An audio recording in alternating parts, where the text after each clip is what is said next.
Il y a des Français qui sont des Français de bonne volonté, qui vont devoir prendre des dizaines de milliers de décisions chaque jour pour le déconfinement.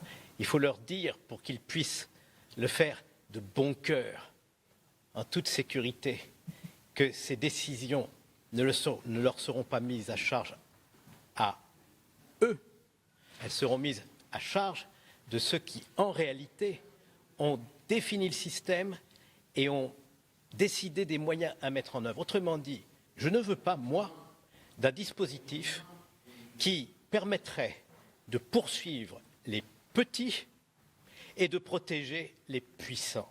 Je ne veux pas d'un dispositif qui permettrait de clarifier la responsabilité pénale du directeur d'école, du maire, du responsable d'une petite unité de production et qui en profiterait pour créer une forme d'exonération de responsabilité pour le ministre, pour le préfet, pour le directeur d'agence régionale de santé qui, eux, fixent les règles. Pour vous ? Autrement dit, quand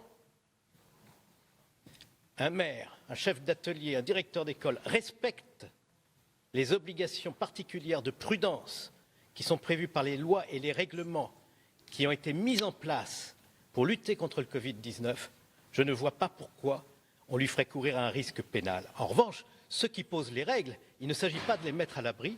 Je crains malheureusement, et c'est une analyse juridique qui est partagée par beaucoup de juristes, que l'amendement qui vient d'être adopté à la commission des lois de l'Assemblée nationale ne respecte pas ces conditions. Et nous aurons l'occasion d'en discuter parce que je suis convaincu que c'est involontairement.